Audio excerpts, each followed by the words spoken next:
are listening to Goof On Radio with Rich Giordano.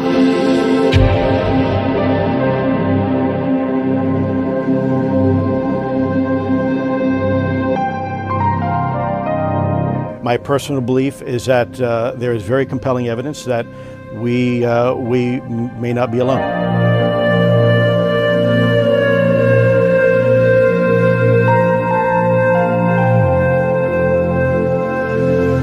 There has been and is an existing presence, an ET presence. It's not going to make a difference. It's not going to change reality.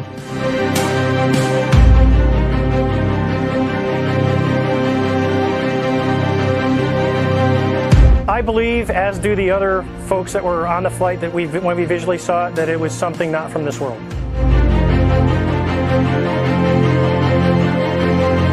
Goof On Radio.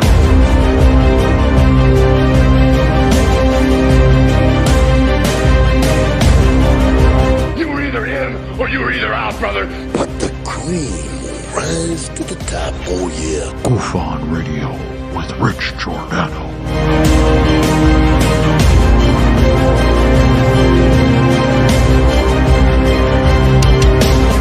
I occasionally think how quickly our differences worldwide would vanish if we were facing an alien threat from outside this world.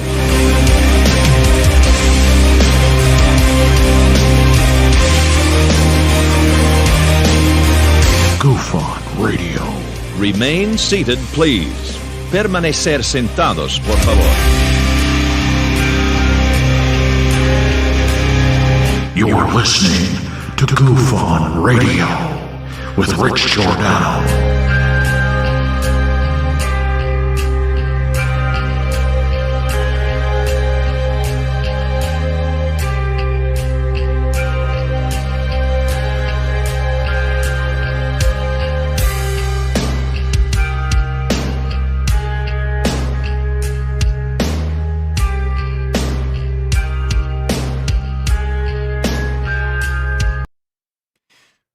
Couldn't stop it. All right. Welcome to Goof On tonight. It is Monday. It's October. It's the 6th. It's a Monday, and it's the year 2025. Welcome. Tonight, it's going to be a little different. Not much, but I'm going to use a little bit of Charlie Kirk situation. It's not going to be a show about Charlie Kirk. Don't worry about. What I want to do is go over, and it won't be long, Erika Kirk's body language that people think is suspicious. It is. But we use those same techniques here in ufology when we try to figure out what these people are saying. Are they lying? How are we going to know? Well, the only options are beating it out of them, which, only Lou Eleganzo would do such a thing. I'm playing around. I'm playing. And, or they admit it. And we know these people don't admit anything that's truthful. Wow. Oh, nice. Hey, man. Dude. Fuck, I wish I was rich, like wealthy. I would turn that to 1,000 right back at you. Dude, congratulations, man. I love hearing that. Please, please, please stay sober. Life is so amazing when you're sober. The food tastes better. Your life is better. It's less stress. You don't have to worry about looking over your shoulder. You know all this stuff I'm preaching to the choir, I know. But I've been there. In some ways, I'm still there. Yeah. I'm addicted to throwing up, I'm told. No, I'm just kidding. Congratulations, brother, man. That's really good. Great. Everybody, let's, just in your head, give a nice little congratulatory prayer to Metalhead. That's a huge, huge, huge.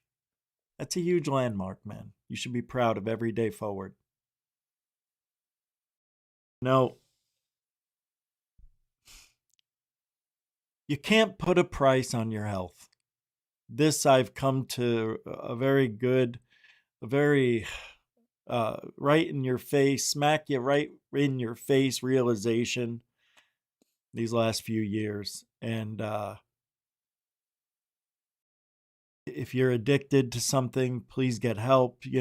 However it is, you can get off that shit. Whatever it is, alcohol, drugs. Some people are addicted to eating. There's all sorts of stuff. So do things in moderation. Don't go crazy. It'll be there tomorrow. You'll be fine. You're never going to get that first feeling. You're not going to chase that ever again because it ain't going to happen. You don't need it. You don't need it in your life. It's a waste of money.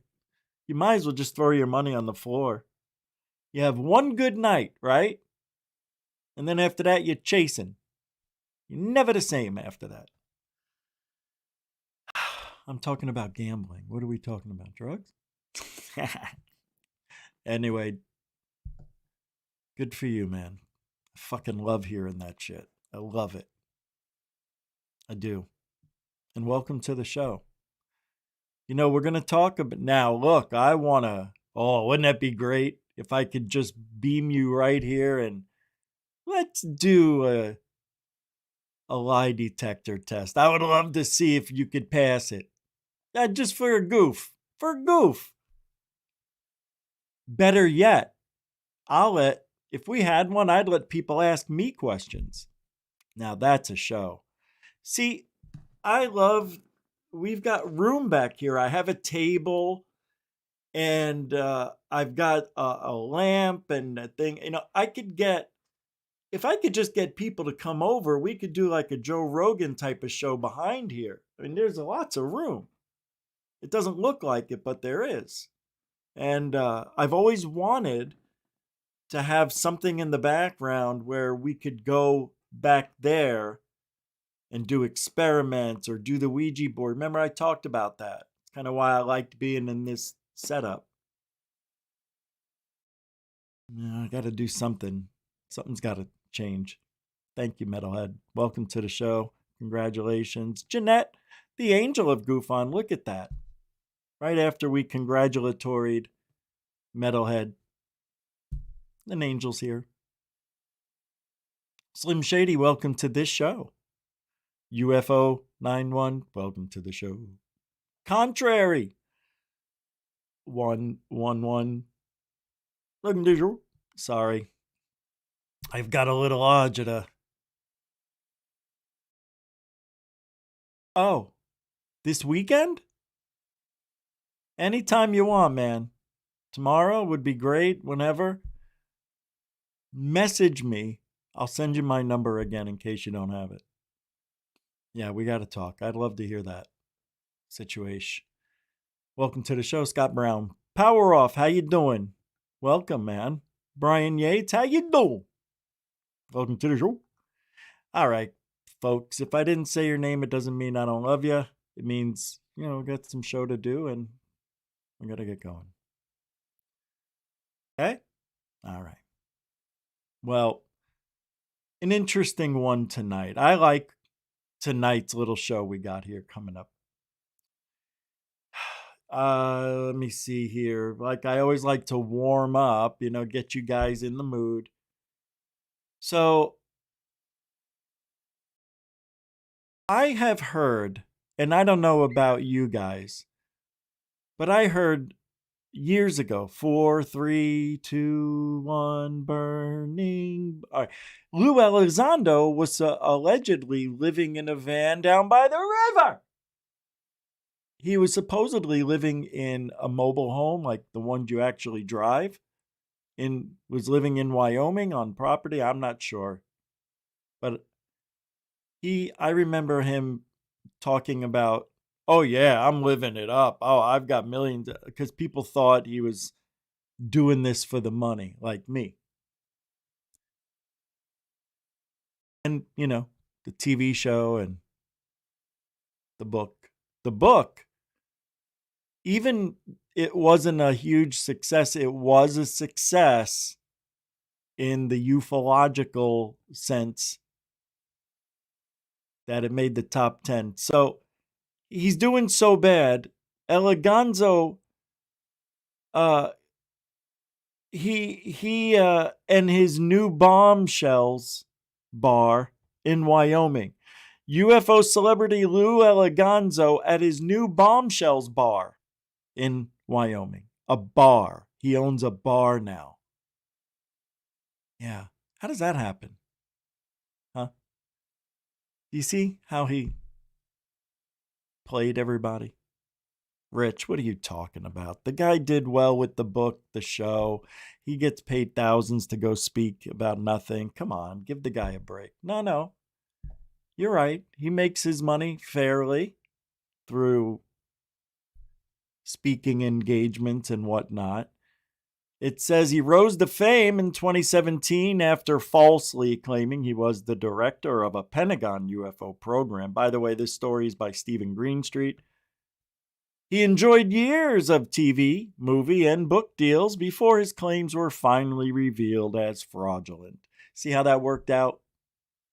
And you know what?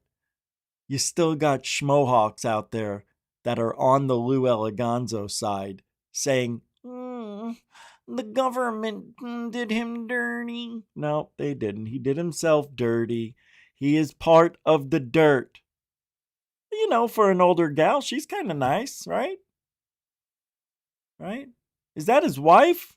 I guess she plumped back up. I don't know. Did he squash this one too? Smash? Is that what it is? Smash? Lou's like Hulk? Lou smash. You want to look thinner? Have Lou sit on you. He looks thinner. Did you see? Check it out. It looks like he lost a little bit. Well, a ton. Now, it looks like he lost some weight, but that could just be the outfit. Nah, it looks like he lost weight. Unless this is AI or CGI or some other guy. See? We'll never know. We'll never know the truth. We'll never know what's real. It's AI, I think it's not real. All right, so I have a new segment. A new segment called, I haven't come up with a name yet, but I think I'm going to call it, let's come up with a name here.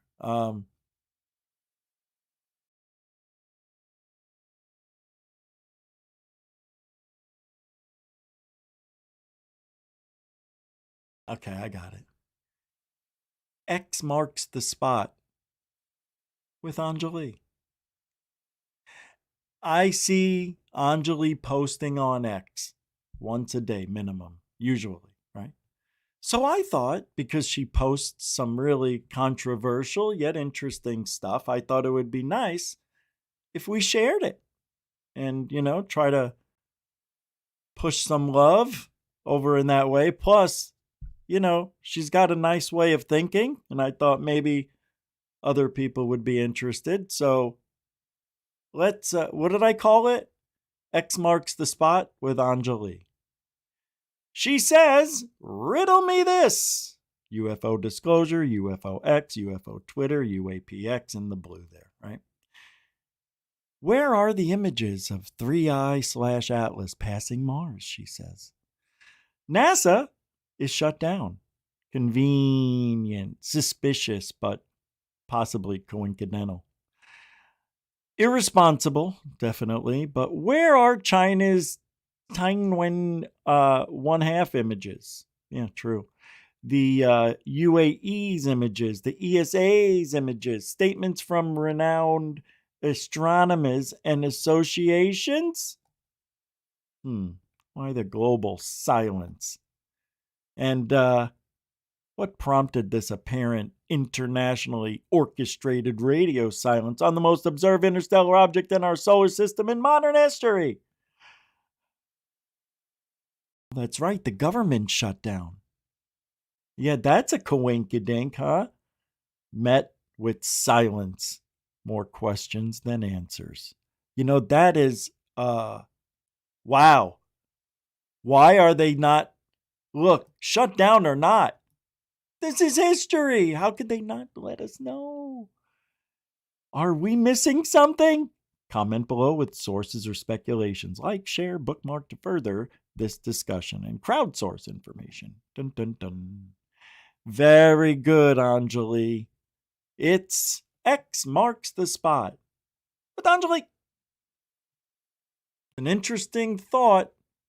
The timing couldn't be any better. But right as it's going by Mars. So you know what has to happen when everybody goes back to work, then they just give us the pictures that we've been waiting for. Capiche? All right. Let's get now a little more serial. So, oh, what's this?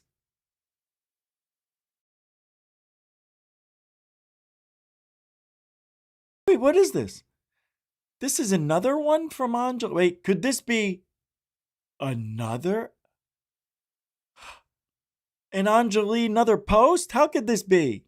6 hours ago. And this one is from 2 days ago. What did I do? I messed up. It's Anjali. It's number 2. It's X marks the spot with Anjali. Number 2. All right. This is a rarity. Number 2. She says, hey, FTR, I do not think, nor am I trying to imply, that 3i Atlas is an alien craft. No, I didn't think she said that at all. My concerns are of an entirely different nature. An educated comment to OP suggests that we may need to wait 3 weeks for release data on 3i Atlas based on historical release date versus collection date /DOL. All right. Okay. You got it. We'll wait. Hold on. What was that? I just heard a...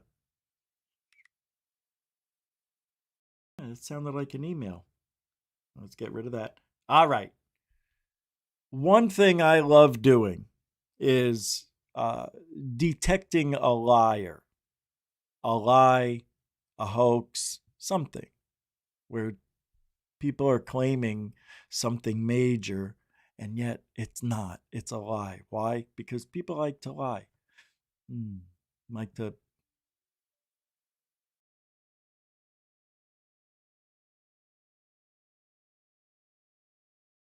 People love to lie if they can get away with it. So I want to address Erika Kirk because what changed with Erika Kirk? Do you know? Immediately, I said, Erika Kirk is not crying. Those are, remember, crocodile tears. I said it. Nobody else was saying it. Not that I saw. And maybe they were out there. A lot of people talking about Charlie Kirk. So, oh shit, I skipped over some things. I'll have to go back. So, Luna, do you know Luna? You know, Looney Luna from, yeah, that Luna. She thinks China took out Charlie. Yeah, I'm not kidding. Ow. Damn it. Just a pain in the shoulder. Let me play this for you. Congresswoman Anna Luna believes Charlie Kirk's assassination can be tied to foreign government funding.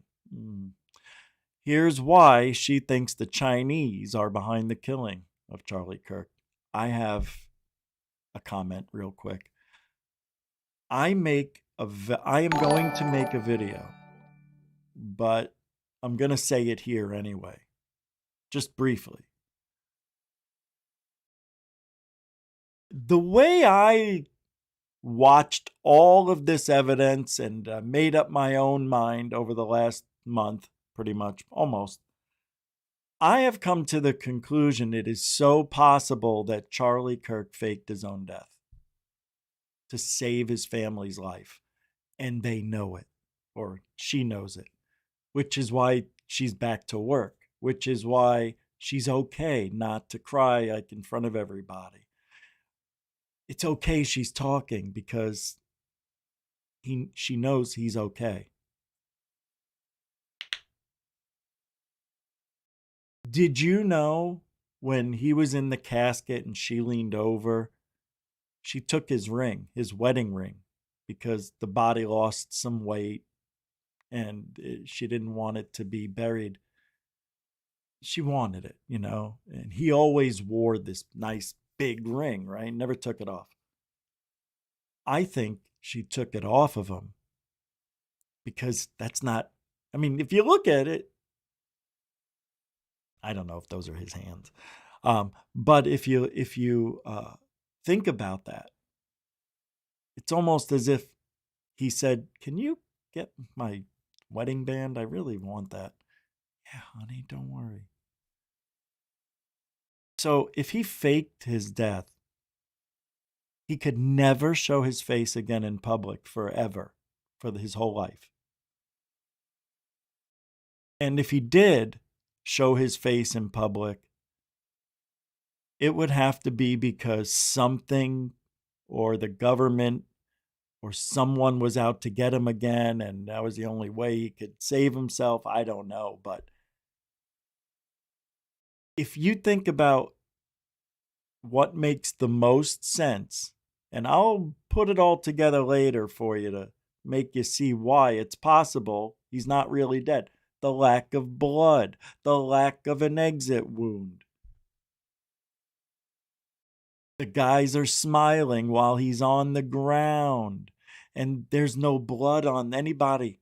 You got an artery that's been split. You're trying to plug it. Nobody did that. There was no blood anywhere. Anywhere. And they showed a picture of where Charlie was sitting. The grass, right after they took the body away, no blood. Just a little splatter where the microphone was, just a couple of drops. Nothing. I didn't ever see the real video with the blood. So I don't know. I heard it's one of the worst things that people have ever seen. What if it was Hollywood? It was a blood pack that just exploded, made the shirt puff up. Maybe they used a lot of chicken blood to throw off the scent that everybody sees this blood. And what I think they did, since it's all planned, if it was, they already on the ground had possible tarp or fake grass or something there where they just rolled it all up and took it away and nobody knew the difference. When they took his body away, there was no blood on his sneakers, his white sneakers. There was no blood dripping anywhere. Nobody had blood on their clothes. You can't find it. It's weird. Candace Owens says she saw the video that was from behind him. She said there's no blood. How's that possible? So it's possible they took him out to save the family, save his family. Maybe.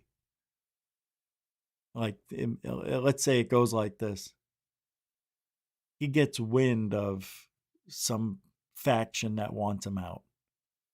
And they say, give Charlie a message. If he doesn't leave, leave, everybody goes to hell. Starting with him, then the wife and the kids. So, we don't care how you do it.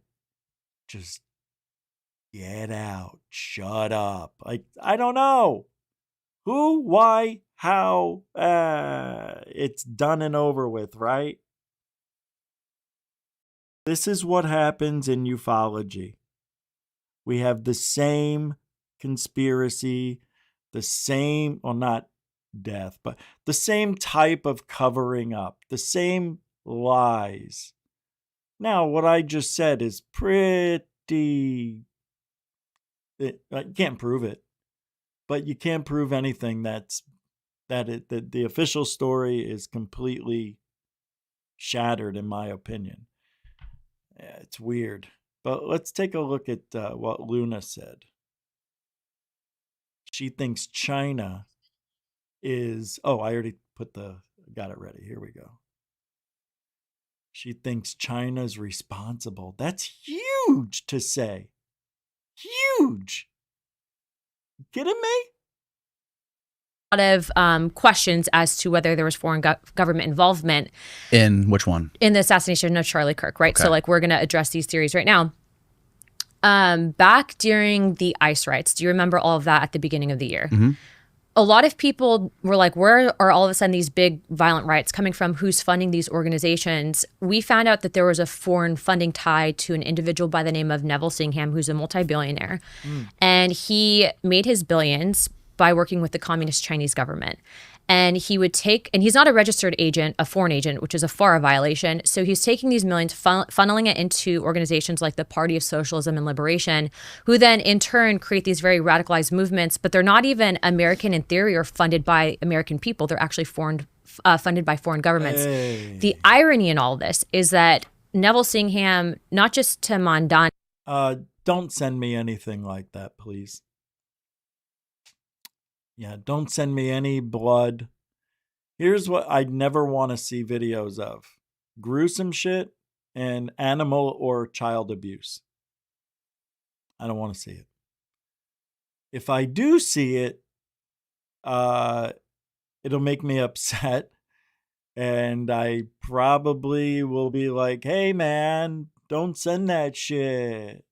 All right? I just don't want it. I'm not that type. Movies, fine. Reality, I don't like it. And I never needed to see it. I don't want to see it. But thank you anyway. I appreciate the offer. Just letting you know, I don't want to see it. Election, so like Jews from Mandani, but he actually also has ties to funding the Party of Socialism, the Salt Lake City queer group, which is now being investigated with former knowledge on whether or not they knew Charlie would be assassinated, who had ties to the shooter. So I do think that there's a foreign funding tie, but the question is which government, and I think it's tied to the Chinese. Interesting. I mean, what was like it called? The queer what? Salt Lake City Queers. Salt Lake City Queers. They're being investigated by the FBI. But if you look at the organization and where the funding comes from, I mean, not just them, they had ties to groups in Cuba and they are actually calling themselves terrorists. But not just that, they also have ties to the United Nations. So there's this aspect of a very pro-globalist and then a pro-Marxist movement to really sow discord and divide in this country. And that's why I recently posted on my social media, I was like, check out the bot farms that actually exist. And when you see all this shit talking on Twitter, make sure you're not arguing with the bot, because that's not like a fake thing. It happens. And so we have to realize that social media is being used to kind of stoke this divide. But in the instance of the shooter, Charlie Kirk was almost like a son to President Trump. Don Jr. will tell you was like his little brother. Right. Very close to J.D. Vance, very close to Kash Patel. So if you think for a second that there will be any amount of resource spared in his investigation, you're wrong. Because I know these people and I've seen the way that this administration has worked towards at least issuing some of the darkest secrets. For example, what happened with CIA and the connection to JFK's assassination. I've met with the director, but to, I think, really take into account that you have the family that is seeing all this stuff out there right now. I hope that they get every single person involved. I definitely think that it's likely that more than one person knew about what was happening, because the Salt Lake City queer group immediately deleted their page. They're under investigation. There's a foreign funding tie there. For Tyler Robinson to say that Charlie was, hateful and that he just wanted to eliminate his hatefulness, where does that come from, right? Like if you actually listen Yeah, to the things right. that Charlie was saying and you don't clip it, you can realize it was a very logical conversation that he was trying to have. If you don't agree with it, it's still not a reason to murder someone. Right. Well, I think the problem is people have valid questions about the narrative that was immediately projected out into the media.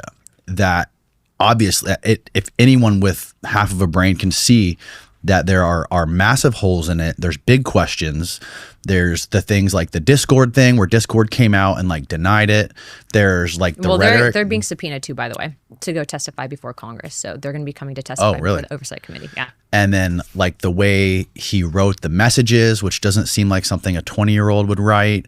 There's the whole history between him and his boyfriend and like the weird love letter he wrote to him detailing everything he was going to do. Silly. There was the video of him getting pulled over by the cops, which didn't seem to like match up with the way he was using his language there. The Dairy Queen casually getting an ice cream. You know, if you're a sociopath, maybe that's a normal thing. Yeah. There's just so many strange things happening with, I mean, even the guy, the I don't know. I've been following the whole Candace Owens. Now they're saying there's video now of Tyler 20 minutes later seen at I guess it's a coffee shop or something 7 miles away. And there's a group of there's a channel out there saying there's no way he could have taken the shot, run across the roof, jumped down, disassembled, the gun first, then ran, then jumped, then found a place to hide the gun, then then change his clothes, and then drive over. And the guy who was watching the video says he could do it in half the time. What was it, 13 minutes? They said he could have done it in 13 minutes or half that. It's not that hard. But you got people out there who are saying things without doing any real research. It's crazy. So when you watch this, when you watch me, when you watch all of us talk about Charlie Kirk and the evidence is wrong and this is the way it is, so far everything people are saying doesn't factor in other than the shot going through his body. Like, how did the bullet stop him? I mean, what are the odds? That is curious. The lack of blood is curious. The hand gesturing stuff, the countdown from 5, 4, 3, 2, boop. That's the weird stuff. And apparently there might be a guy who had a camera rig set up that may have shot him from behind.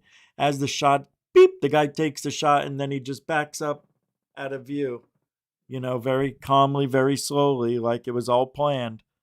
Very, very, very, very strange. Very strange. The whole thing annoys me in a bad way. Thing. I've been trying to follow. Have you paid attention to what she's been doing? I haven't seen too much of it. So she's dropping these videos every day that get 5 million views in like 24 hours. It's insane. And she's talking to all these people that were involved in it, politicians running around Utah, and they all have different stories. It's all super strange. Well, the good news is that the trial should be public. So that'll all come out in Discovery. Oh, that would be nice. Unlike the which Epstein I'm trial. a huge fan and just direct transparency, but you have to understand too that there's an open investigation into this. So if you have the FBI investigating Salt Lake City queers, foreign funding ties. Yeah. That's right. Just people like me. That's right. Well, Dorothy, thank you. $2 and a continuing supporter of Goof On. Dorothy says, no newscasters, opinionators. They're everywhere. Opinionators. Yeah, that's right. Yeah. And that's it. Some of the stuff works, but it's muddied the waters so much. Somebody said that it has muddied the waters so much that it might get Tyler off. Yeah. We might be actually doing more harm. I don't know, man. The whole thing's weird. I hope it goes to trial. I don't think it will. Thank you, Dorothy, continuing supporter of Goof On. Mucho gusto, generoso. Yeah. All right. I want to, well, listen to, okay, finish this. Multiple people under investigation. They're not going to be able to give that stuff immediately, but you should be able to see it, and it's all going to come out in discovery because they have a full-fledged trial. So I think a lot of those questions will be answered, but either which way, I mean, the reaction of a group of people, even people in Washington, to the assassination of another American was really disgusting to watch in real time. Yeah. And it was even more disgusting to see that people, instead of saying like, hey, this was like another American that got shot, they're trying to justify it. And then when people were basically held accountable to their employers, like, hey, this is not like, if you are representing a company, right?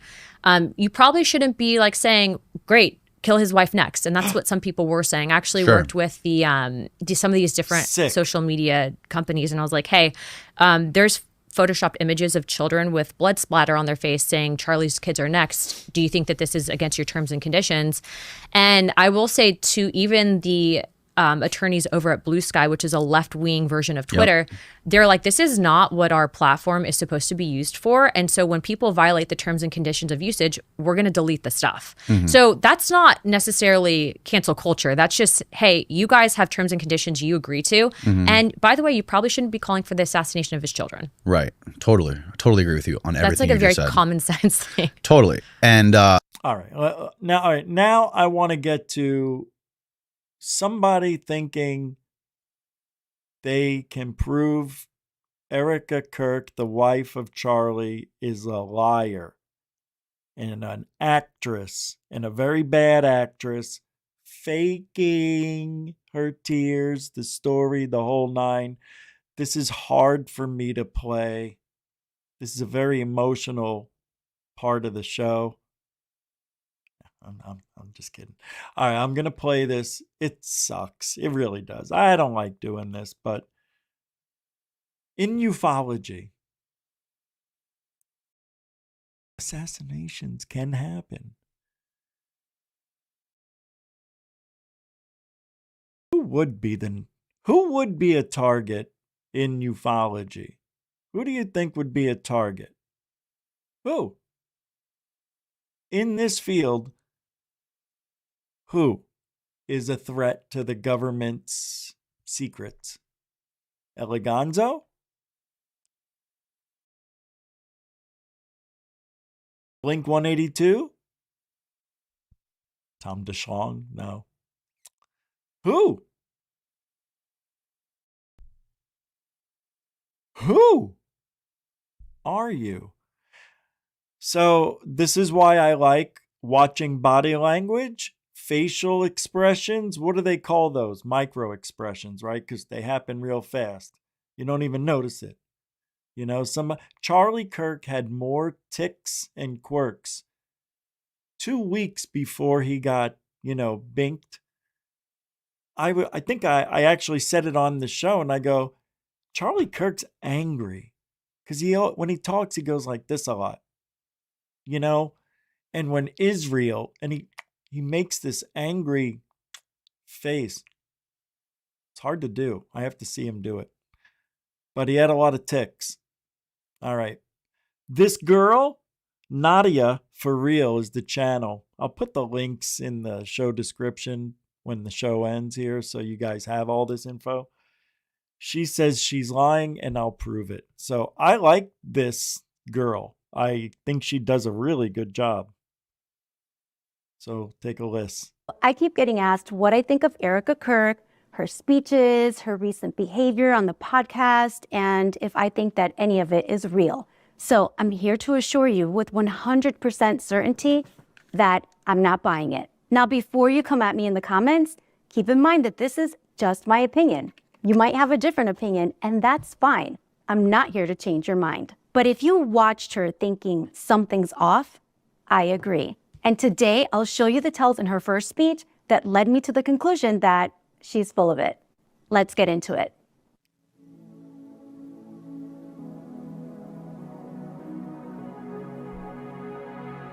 I'm a trained actor and I've worked in film and on stage for years, and I can tell you that any trained actor can see right through Erika Kirk.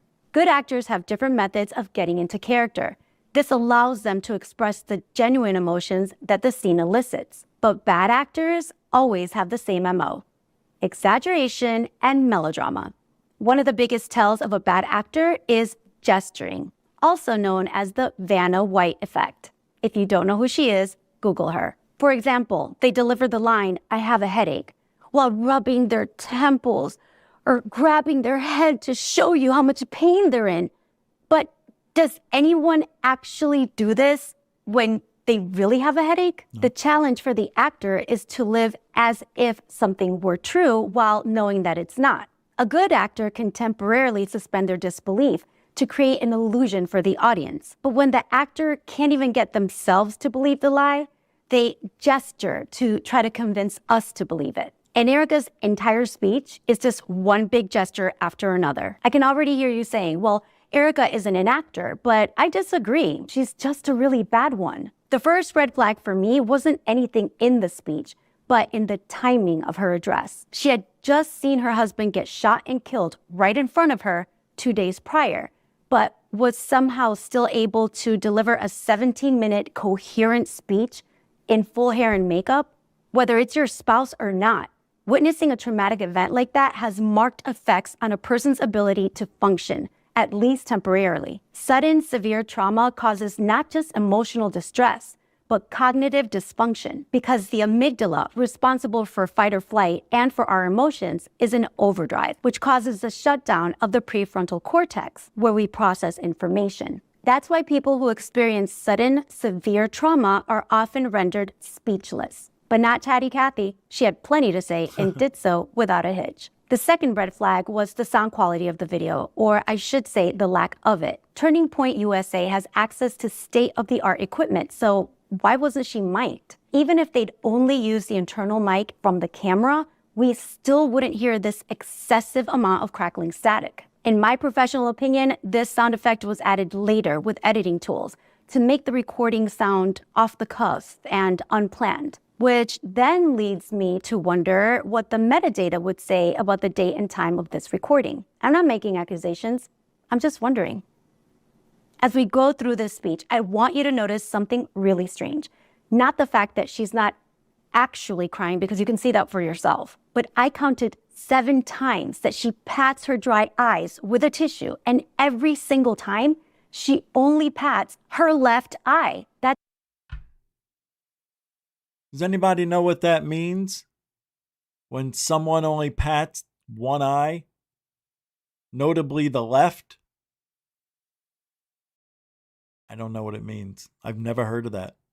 I think if we were to generalize it for the sake of the conversation and the context of what's happening, I think it's more of a self-comforting move, more than just drying the eyes. I think she's just doing it because she's nervous, man. She's speaking in front of the world for the first time after she watched her soulmate get his head blown off. Jesus. That's weird because real tears come from both eyes. Also notice that her gestures don't flow naturally, but are motions that start and end with specific verbal cues. It's sad that we have to do this. Notice the sound. It's a lot. Okay, I'm going to stop it right there. If you are a person of faith and you are calling upon God, your source of strength and inspiration to help you, this is something that you're going to do private, right? No person of faith is going to display this, in this super dramatic. Well, she did. She did. I'd like to see what would she do if her love of her life had his head blown off in front of the world. It's whispering. I don't understand why people can't figure it out, that there's no rule book to the way we're supposed to act. Maybe Erika Kirk is a bad actress. Thank God. because that would mean she's good at lying and she does it all the time. So if that's the case here, I think we're okay. That's not authentic. It just is not. Like, that's very performative, and it's trying to show, like, I am a person of faith. I am struggling with this. Like, if you are truly struggling, and this is one thing that you will learn as an actor, a person who is truly struggling is always trying to hide it. That's not everybody acts the same. She doesn't realize who her husband was and what kind of power couple and ego these people had. Right. I mean, you don't see the ego, but you don't become TPUSA unless you like having the attention on you and you like being the focal point and you have some sort of narcissistic behavior. It's okay. It's okay. Many, if not 90% of successful people are narcissistic. They have to be. They have to be self-absorbed. That's how they become them. See, you know who says all that other stuff? Poor people. Or people who've never had success. You don't understand. You don't understand. Keeping the success. Now, there's the trick. That's what we do when we are truly struggling. We try our best to hide it. We don't put it on display. When this is, again, the gesturing, when we gesture to, how we're feeling, or, oh my God, and what am I going to, this is all fake. Okay, you guys have to realize this. Like, in your regular life, when you are dealing with people in your regular life that do this type of gesturing, just be aware that they are trying to manipulate you, because that's all that is. A person who's truly struggling, So in this situation, what we're going through now is, if it looks like a duck, you know the rest. If it looks like a duck, it acts like a duck, it's a duck. In this situation, we see Erika Kirk not really acting the way you would think. But who were we? We don't know everybody on the planet. never even can tell, because they are trying to hide it so much. So let's just go on. And also, you notice the crackling sound, the background sound is just horrible, and there's no real reason for it. So moving on. Says you. Good evening. My name is Erika Kirk.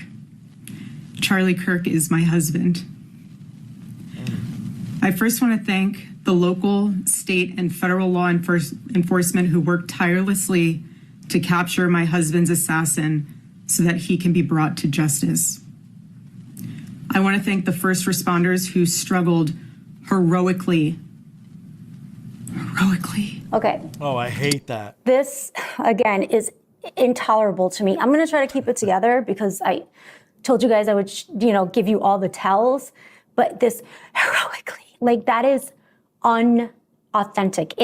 That is performative, okay? You don't, something that she does a lot in this video, she repeats words that she wants to really let you know that she's feeling. And that is, again, a device. A person who is being authentic is just going to say how they feel, and that's it. If they have to say thank you, they will. They don't. And it's just surprising to me, and I'll go into it later in this video, but that a person who has just gone through such a traumatic event, right? Not only was he her spouse, but even if he wasn't, let's pretend, being in a crowd and seeing someone get killed, right, in real time is an extremely traumatic event. This is not something that renders most people able to coherently. She keeps saying that Erika Kirk was there. She saw it in front of her face. No, she wasn't there. She was in Phoenix. Give a 17-minute speech 2 days later. Most people will be very much unable even to process simple things because your mind is not working in the same way. Your prefrontal cortex has been shut down, pretty much. It's been compromised because, the day he got killed, right? So they try to minimize how she said that because her speech got very matter of fact. like our Turning Point family. Like, how do you, this is not a person, in my opinion, that is in shock. It just isn't. She's very composed. It's stunning to me how she. I want to hear how she says how this. I'm supposed to believe that this is a woman that just went through this type of trauma. So let's continue. Save Charles's life. And the police who acted bravely to make sure that there were no other victims on that terrible afternoon. I want to thank the officers who have protected our Turning Point USA family. I want you to notice how she said that, because her speech got very matter of fact. Like, our Turning Point family. Like, how do you, this is not a person, in my opinion, that is in shock.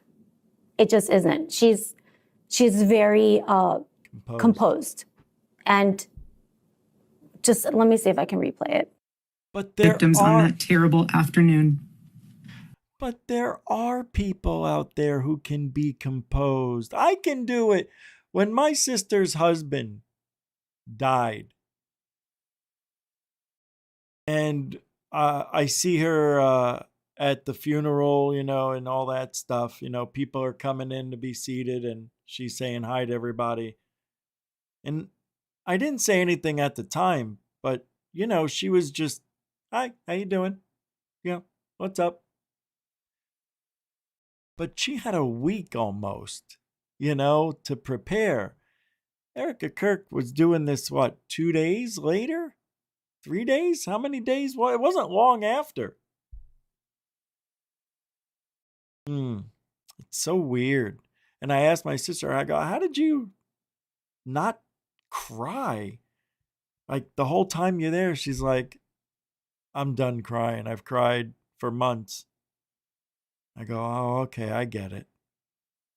So a lot of times, you know, you think people are going to cry, but they've been crying more than you. You're not living with these people or at the hospital the whole time or in hospice with them. So, yeah, you know, you may be seeing something that Erika Kirk is tired of crying. She could just be exhausted. And we're blaming her for just being human. I don't know yet. She is acting a little strange, I have to admit. But the whole thing's been weird, right? It's been like Bizarro World.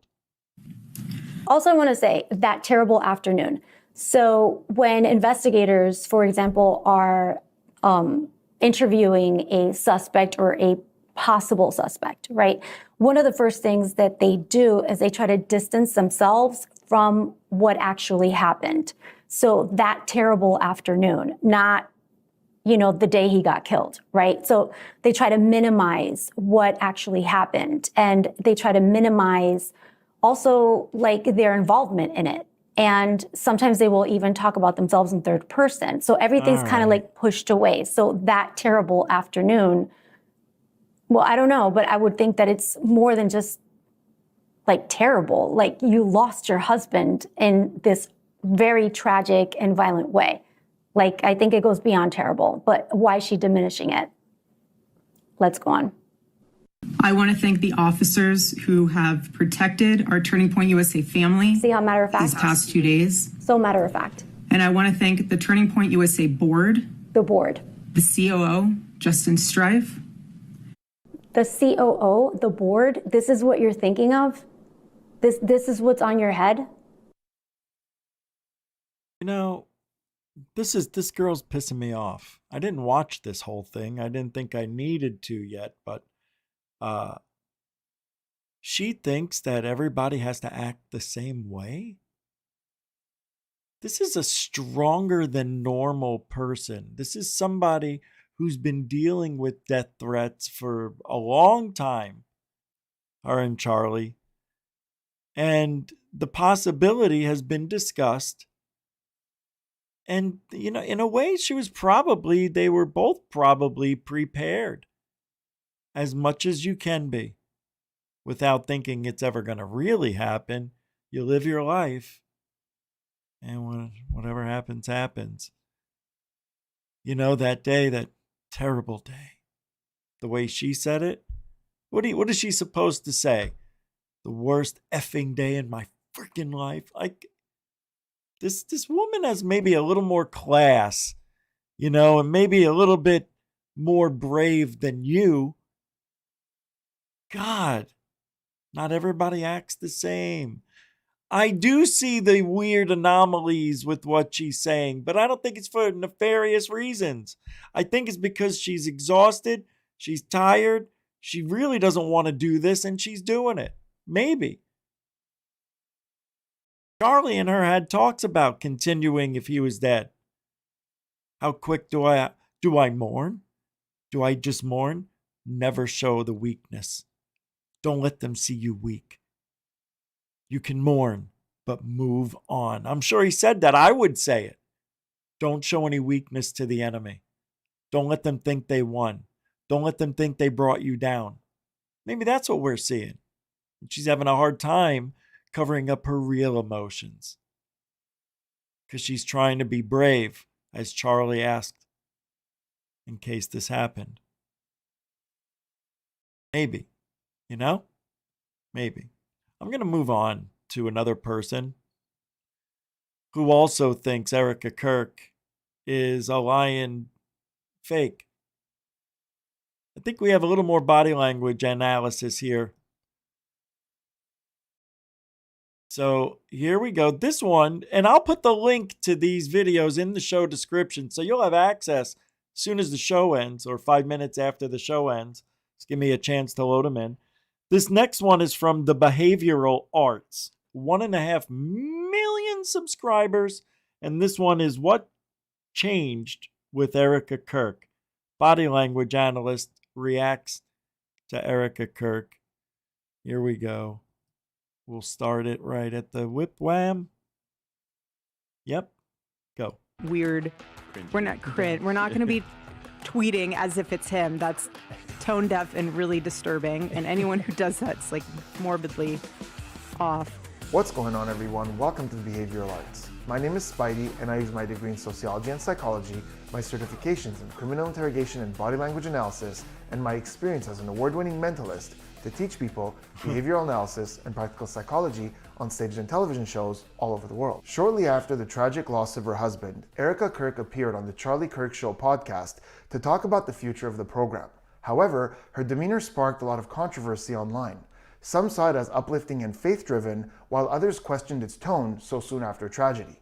Now we're watching this to see how people lie. This isn't to figure out who killed Charlie Kirk or any nefariousness with the family, the friends, the wife. This is just about finding out what a liar looks like, if that's what we're seeing. Okay? I'm just letting you know, I'm not going to be talking about Charlie Kirk's, murder. It's just about Erika Kirk and is she lying? But what do her body language, facial expressions, and word choice actually reveal? Let's dive right in. Erika Kirk, welcome. Thank you. Thanks. It's surreal to actually be sitting because last time I was standing, but yeah, I don't know. Just to sit. It's a little more emotional. Yeah. Well, you are rightly at the head of the table, and we're just so honored to have you here. You've been up against so much, and you've been doing an incredible, incredible job. The number of messages I've heard just complimenting you and your dignity and your poise and your strength has been overwhelming, and we're just so glad you're here. No, I'm grateful. I mean, I know we talked about this, we prayed on it, and we've been very intentional in a way that always keeps Charlie first. Okay, so a lot to talk about right from the beginning. First off, the moment it starts, as she's introduced, we see her looking at Andrew with a little bit of a tight-lipped smile and a head tilt. In social situations, we see head tilts very commonly in two situations. One is curiosity or skepticism, and the other is in exchanges of sympathy, whether we're requesting sympathy or offering sympathy, like, "Aw, so sorry to hear that." Very common. The research on this is actually fascinating because it discovered that the reason head tilting works really well to convey sympathy is because, for one thing, it exposes the neck, which is very vulnerable, but also because the eyes are no longer parallel, it feels much less like an intimidating glare. It softens the look. So with Erika here, there's likely a request for sympathy, but it can also be her extending sympathy to the staff because they also lost their colleague. Now with this head tilt, we also notice a tight-lipped smile. In this video, we're going to focus a lot on smiles and what differentiates a real smile, also known as a Duchenne smile, from a social smile, also known as a Pan Am smile, due to how flight attendants used to be trained to smile at customers, but it often looked off. So Guillaume Duchenne is the neuroscientist who discovered the muscles that go into a real, authentic smile. You could probably guess that one of the traits of a real smile is the corners of the mouth going up. But the other very important marker is a rising of the other muscles of the face, causing the cheekbones to bubble out a little like this, and a scrunching on the side of the eyes that causes little wrinkles that we call crow's feet. This is why when you see someone actually smiling from real joy, you should be able to see it in the upper face even if you can't see their mouth. You should be able to see it in the eyes and in the cheekbones. With a social or Pan Am smile, the mouth forms a smile, but often the corners of the mouth are a little more pulled back this way rather than going up. And we rarely see it Come on, dude. in the eyes or cheekbones. So in this podcast, we will see both these types of smiles from Erika Kirk. In the beginning here, as they're welcoming her, we see a tight-lipped, very social smile. More of an messages I've heard complimenting your dignity and your poise and your strength has been overwhelming. The number of messages I've heard just complimenting you and your dignity and your poise and your strength has been overwhelming. And yeah, we're just so glad you're here. Again, this message is said to Erika, but it's actually meant for the audience.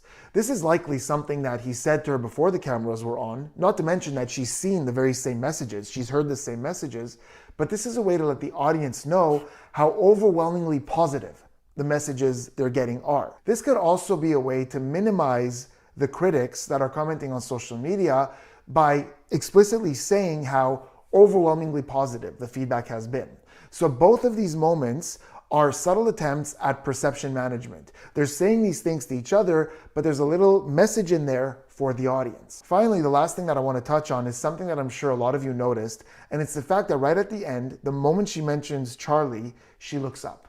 This is something she's going to be doing a lot during the podcast. It's a behavior that's quite common in religious people and might explain some of the behaviors that we're about to see moving forward. I also like to play this to show the silliness in some of these claims. I'm starting to lose my voice already. All right, here we go.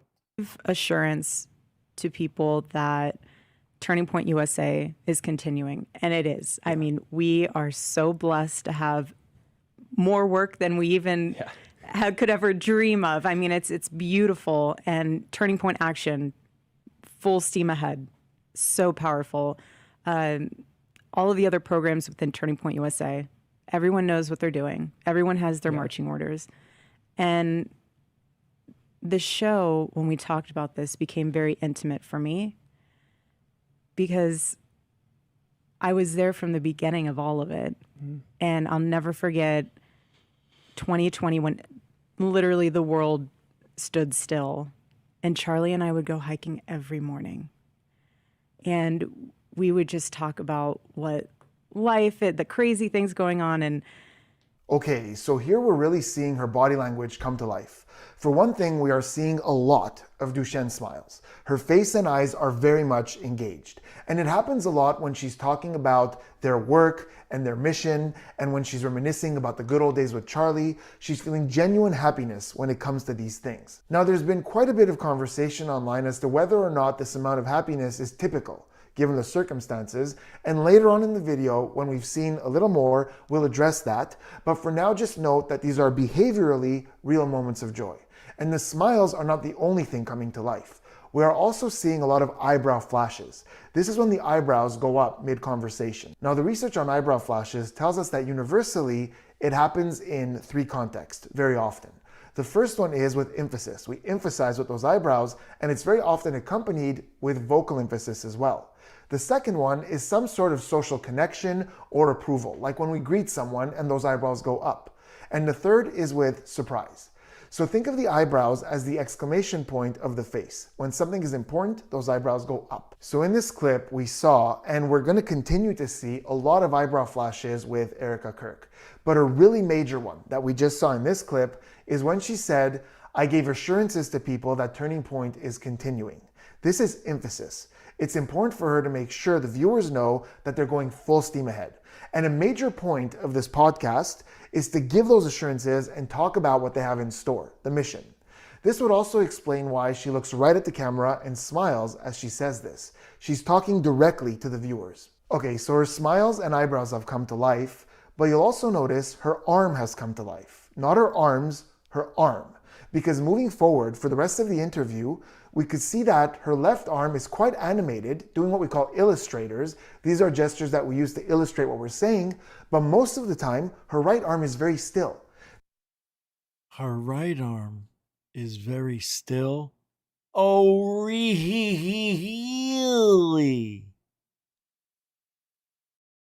Wonder why she's smiling.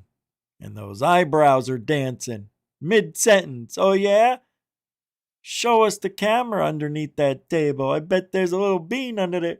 All right, that's not nice. That's so disrespectful. Dude, how could you say that?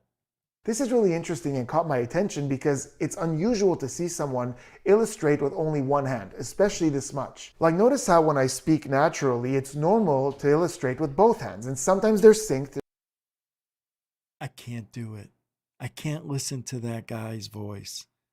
I am sorry, but we're moving on.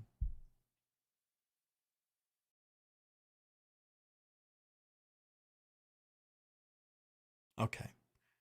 I saw a very strange I don't want to talk about it anymore. I saw a very strange post on 3i Atlas from Jordan Crowder. Do you know what he said? No, of course you know. Why would you?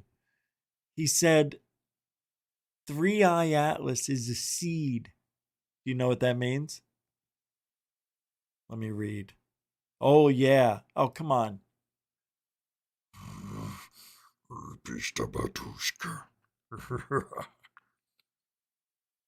Here it is. Come on.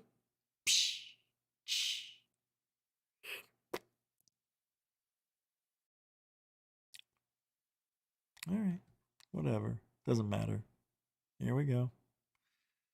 All right. It doesn't matter because you're going to need to see it, not me. 3i Atlas is a seed, not a craft. It's rich in cyanide compounds that it's delivering to Mars as we speak, he says. Mars has very little oxygen and is the perfect blank garden for these prebiotic seeds of life. What? I expect the next official images of 3i to be more bluish, showing that it's shredding its cyanide prebiotic compounds. The trajectory of this object is no mistake. It's incredibly precise. But it's not about us or aliens. It's a seed. The larger living system, universe, that we exist in is planting more life in our neighborhood planet, just in case. Just my thoughts. What are yours? That's interesting. I have an interesting thought about that. And let me tell you why. How many times have we heard and seen videos where fish, frogs, birds are just falling out of the sky, either alive or dead, trying to get back to focus. There we go. And, you know, bees, there's so many different animals. And believe it or not, other things like, I don't know, when was this? Acorns or something like that was being dumped in like one specific isolated area. See, the weird thing about the Earth, and if you want to talk about 3i Atlas being a seed and flying around our solar system, dropping off shit, you know, that might be what's happening in Earth. Like, we always say, you know, we're going to run out of food, too many people, not enough replenished. Well, maybe those things that are, you know, the fish that fall out of the sky, the frogs, the stuff, maybe that's just them opening up the chute and dropping down stuff for us to grow, to eat, to live, right? No? It's weird. But I think the explanation to raining fish or raining blood or raining fish, it's probably because there was a water spout or very high winds that picked these things up and carried them over. And then when the winds died down, they fell out of the sky. With a water spout, yeah, I mean, you can imagine it picking up the fish, school of fish, perhaps. And then, the fish, they come out the top or the sides. They just get flung around everywhere and it starts raining fish. The red blood is from sand. The desert, the Sahara, picks up that red clay dust, mixes in with the rain, the wetness, and comes down as blood rain. That's it. The world is very mysterious, but not unsolvable.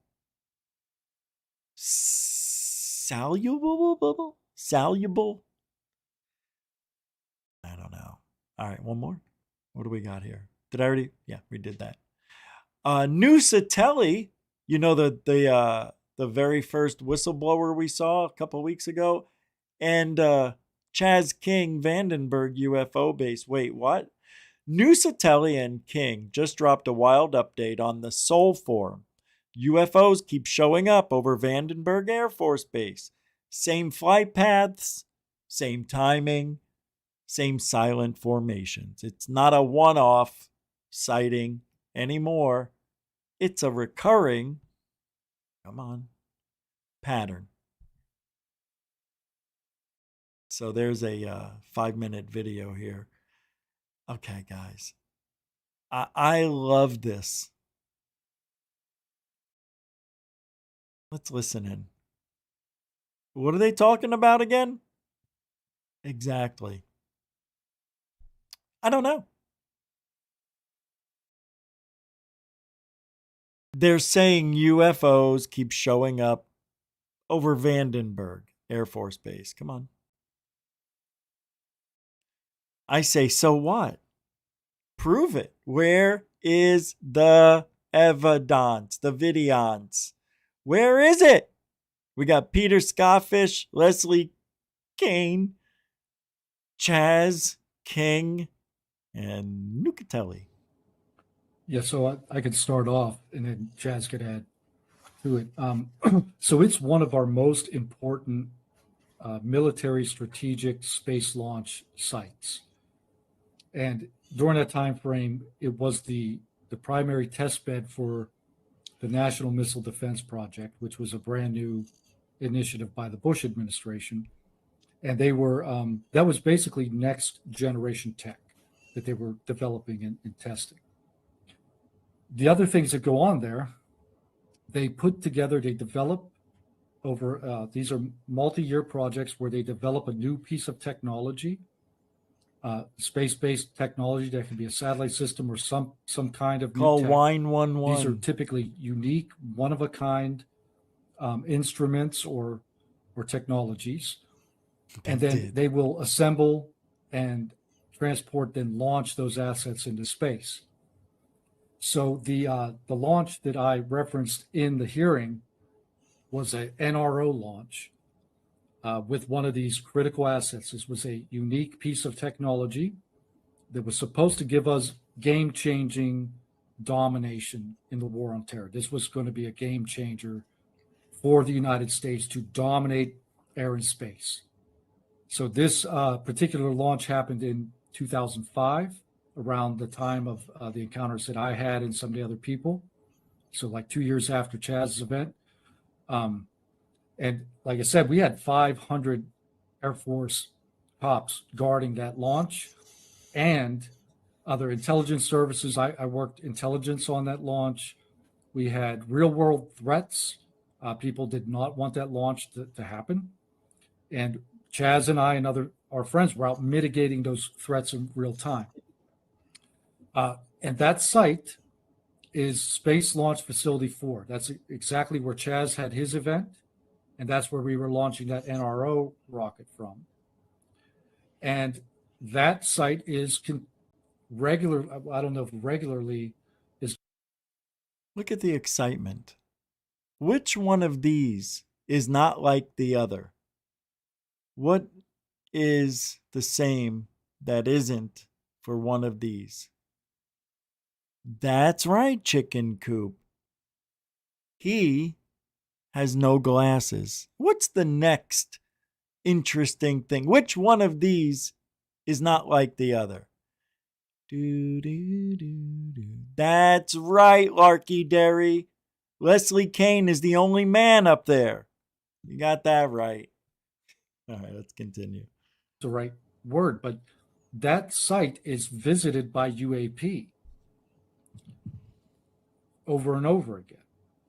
You're saying there have been multiple events you know of at that particular site, not just at Vandenberg. Exactly. Okay. Yeah.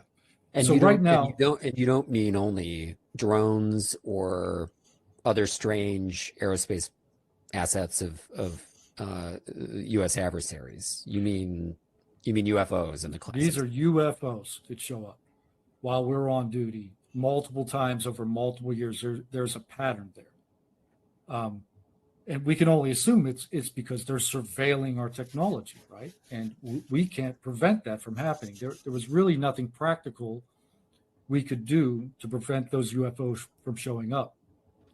And that's not true for any other thing. Like if we had some adversarial state actor launched an attack from the ocean and they were bringing in helicopters or drones trying to land or attack the site, we're trained to mitigate that. You're not going to hear panic.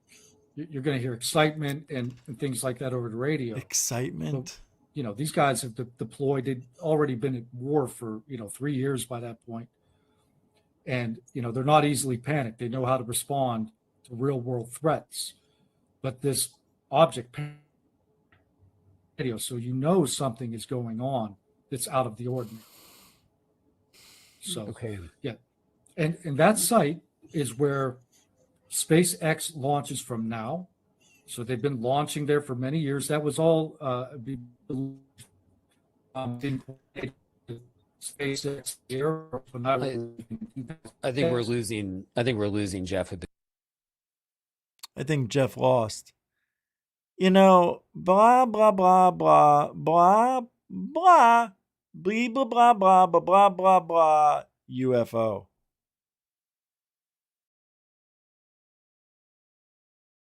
I like Nucatelli. I think he's all right. I think he's okay.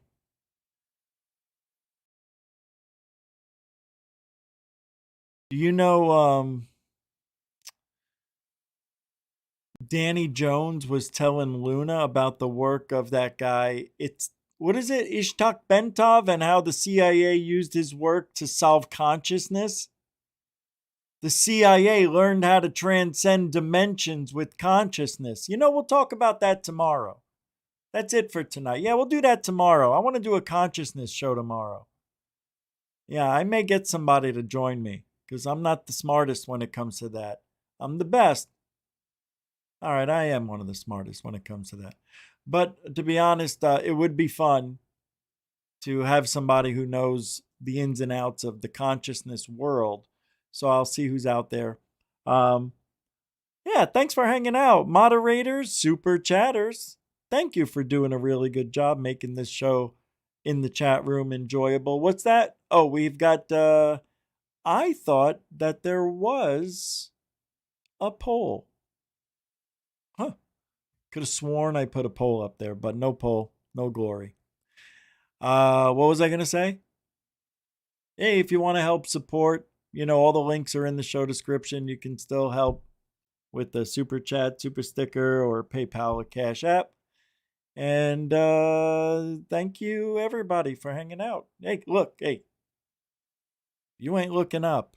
You ain't looking out for ufology. You understand? All right. You do. You got it. All right. That's it. Hope you guys have a great one. And that's it. Is that it? All right.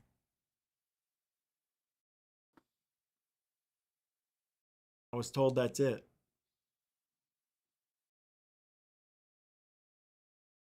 Tune in, lock up, rich is live.